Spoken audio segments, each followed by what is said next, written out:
I'm Allison Palladino, and I am the co-owner. My husband and I own the business together called Lock Factory Games.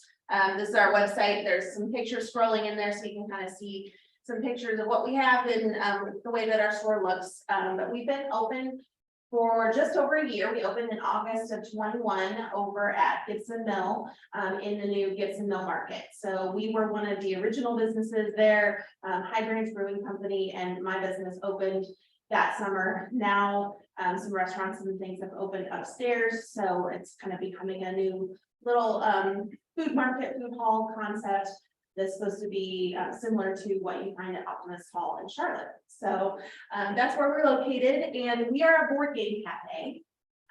So we have the opportunity to come in for a daily admission fee, $5 per person, play as many of our games as you want, for as long as you want, have a good time, enjoy your friends and family. We also sell craft beer, wine, sodas, snacks, sandwiches, treats, good things to eat. So you can snack and basically have your own little game night right there in our store. We also have a small retail section at the front of our store, so you can, if you fall in love with the game that you played that day, you can take it home with you and enjoy it there as well. But one of the ways that we're different is, well, I guess a few ways that we're different. We set out when we started our business to be the largest board game library in the state of North Carolina. We have over 1,000 games. We're probably pushing 1,200 to 1,300 at this point. And so we are the largest in the state, but probably one of the largest on the East Coast. Eventually, we would like to be pushing to get maybe around the 2,500 range. That will make us the largest in the country. Board game cafes were very popular in Canada and also on the West Coast, a little bit in the Northeast, but is new to this market. So we've had to do a lot of education to kind of explain what we are, what we do. And we found a niche that we are the people that you come to when you want to learn how to play new games. So we employ game teachers. They help people get started on the rules. We help you pick a game out of the 1,000.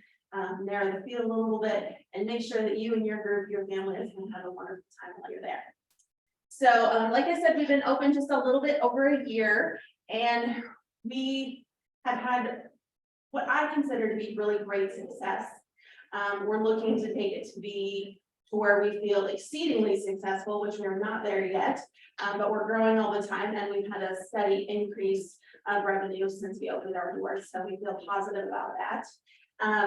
The other things that we've kind of accomplished that I feel really positive about is some of our core values and goals for our company have already come true. So one of the biggest ones of our core values was that we wanted to be a place where everyone can game.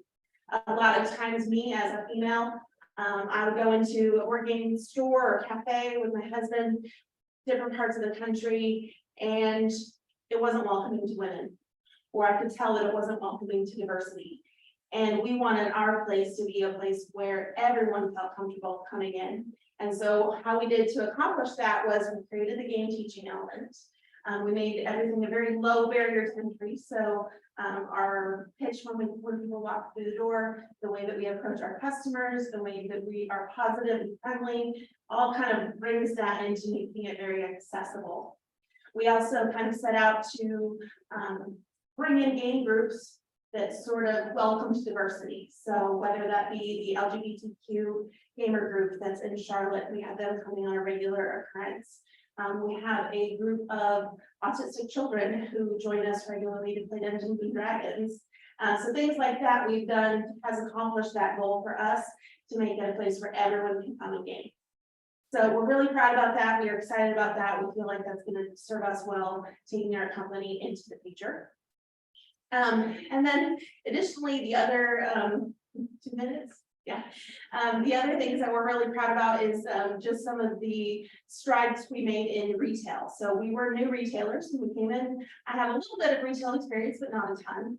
And over the past year, we've really been able to hone our retail stock and inventory into something that turns quickly.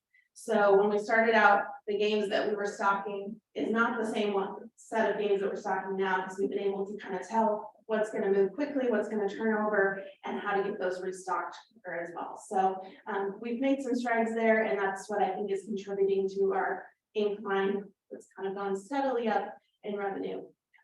So what I would say is our issues and our big problems for the future is our location. So we're over here 5 minutes away from this building at Gibson Mill Market, and unfortunately, the food hall aspect of the building that we signed a lease for was significantly delayed. So there was an announcement about it, everybody was excited for it. 2 years later, it finally came to fruition. So we sat there in the main floor of that building with nothing going on upstairs.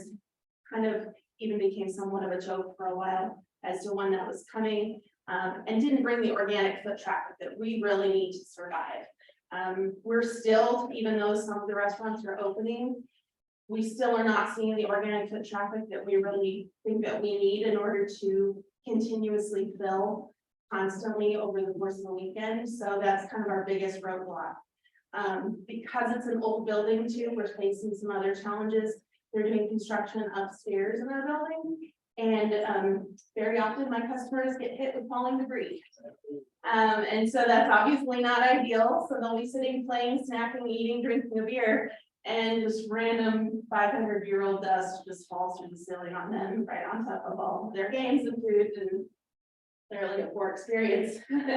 So we're facing a lot of things like that. We're also limited in the products that we can sell from the food and beverage spaces because of the neighboring businesses that are included in the market.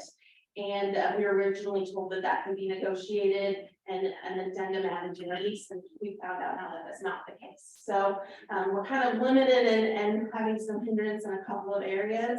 And so we really feel that for our business to take to the next level, we're going to need to move. However, we are in a lease. So